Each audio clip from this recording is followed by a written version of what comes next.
Hello there guys, it's Captain Invisible here and welcome to another turn of the Swissmod custom campaign for Medieval 2 Total War. This is turn number 12, so we are going to jump straight into this and see what happens in this turn.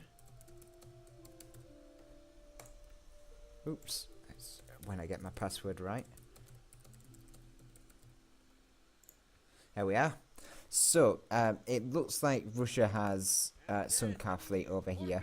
It was kind of exposed and I did expect it. The Russian ships just have a lot more attack than ours. 11 attack and only 4 defense, but that defense really doesn't matter when you are ramming enemy ships. So they had to jump on us there, but that's fine because I did expect it. We'll just try to clear the water over here. So that we could potentially make an attack over here towards this settlement here. Unfortunately, what that means is my navy is all the way back here, and it means that we're not really going to have the movement to really get over here this turn, which is what I really wanted to do with my ships that were stationed here. But that's fine because we have other things we can be getting on with. One of those things is we're going to use one ship from here to gather up an army here.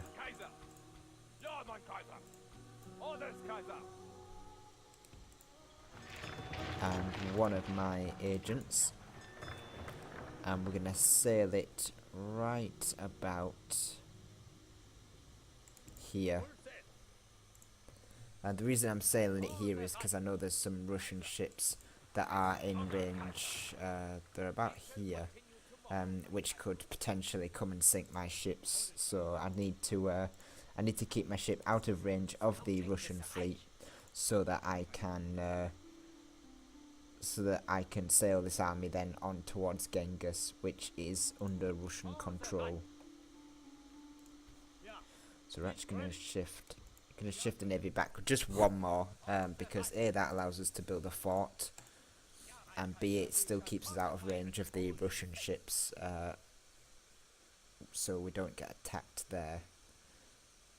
Now Genghis doesn't have a lot of force in it. I don't know what these troops are. They might actually be quite good troops compared to our pathetic town militia, but we do have a spy which should help us just open the gates and really take that settlement next turn, all being well.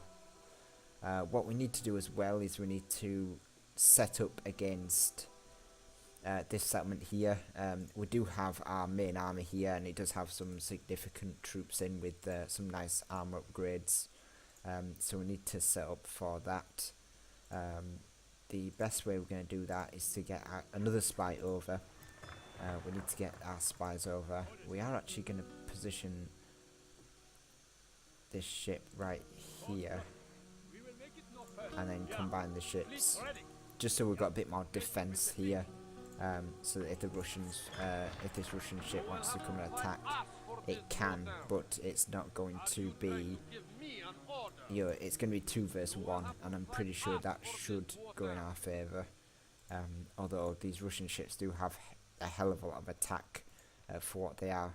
We are going to get some more ships anyway, just to make sure that we are well defended there. So with that said and done, we are building a shipwright as well, which is going to give us access to the hulks. The hulks are very strong ships, 10 attack and 12 defense, so they are not to be messed with. They should give us the advantage over these Russian ships, certainly number of soldiers as well on them, as well as their overall stats. So we've set up those. We don't want to move our troops out just yet, but we are going to build something here. I don't really know whether I want a port or a drill square. The drill square will give us access to armoured sergeants, which we could do with having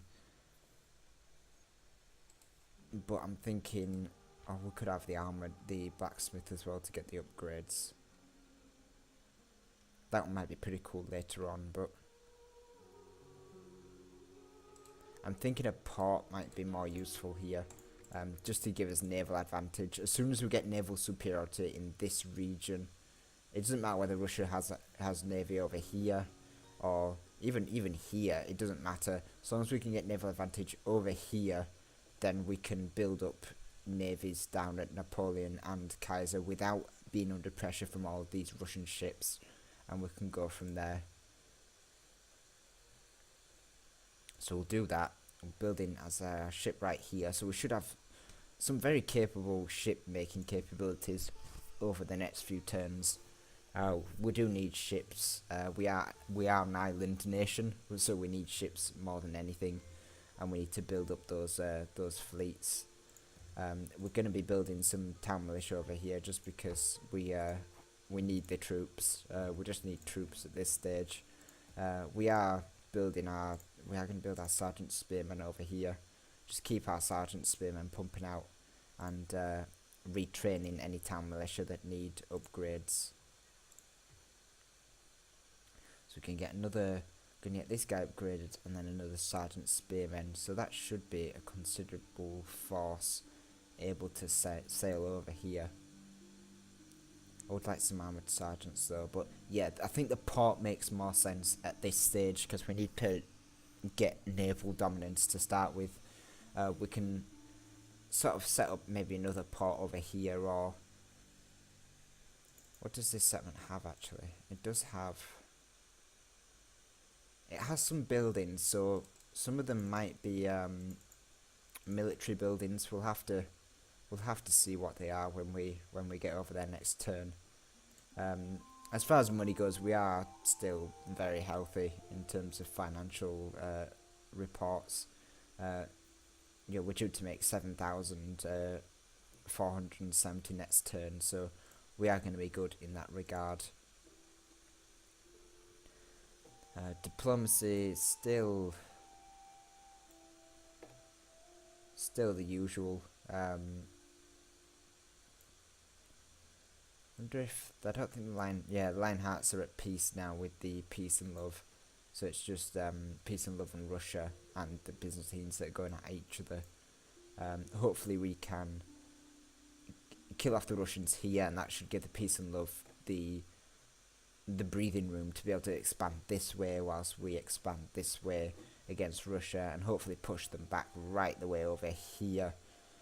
If we can sort of attack here and then maybe make a landing here and attack some of these islands from over here, we should be able to push them right back and set up a landing zone there. That's kind of sort of far future stuff, but I mean it's something that we should be able to do, especially if we take the pressure off the peace and love over here.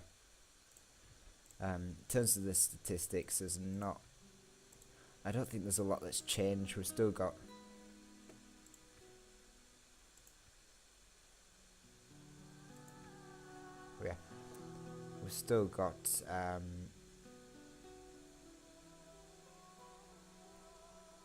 the Lionhearts and the Swissmanian Empire still being top. Military still going to the Dutch Empire. It looks like the peace and love have actually dropped below us now militarily, so we have to do something to relieve the pressure off them and really help them survive at this point. Production ranking, yeah, Lionhearts and the Swissmanian Empire really increasing there. Territorial, Russia's still quite powerful. Peace and love do have some settlements left, so they have 4 settlements, which we have 2. 1, 2, 3, 4. Yeah, so they do have quite a considerable position over here. I think the Lionhearts have pushed them right the way off the mainland, so they must have some settlements over here that are worth something to Russia. Financially, yeah, we are dipping down now because we are starting to spend a lot more of our money each turn. Population, yeah, we're not going to be too high population because we don't have the territory to manage such a high population. So yeah, that's the plan. Get this army over towards Genghis and try and take it as quickly as possible. We do have spies, we do have a navy, we do have all the things that we should be able to make an effective job of it. And then hopefully we can, next turn we should be able to get this navy over to that island, so we should be able to get our troops over there ASAP. We do have a reserve navy building with this ship here, followed by a couple of hulks that are going to be available next turn as well. We should be able to pump out quite a nice navy, whilst at the same time sort of taking these islands and really pumping out military units and pushing forward from there. For now, that's just about everything I need. What's this? Oh, a message to take Louis the 14th. Unfortunately, Louis the 14th is not an easy settlement to take. It only has spear militia as its infantry, but its archers are it's got 3 peasant archers, which will absolutely destroy anything that tries to attack the walls, and that's unfortunately the only way that I can take a settlement at this point. The spies don't really help negate the bonus like I thought they did, so that's an obvious issue that we need to address. For now though, we will end the turn and we shall save the turn for the Dutch Empire. So what we'll do is we'll leave it up to them, and we will see what goes on next turn. At this stage, it's kind of, I usually know what's going to happen next turn, but at this stage, I really don't know what's going to happen. Whether Russia has some secret fleets that are going to be able to attack me or not. So it's quite interesting, this game we play now, just seeing what we can do to each other that the other won't expect.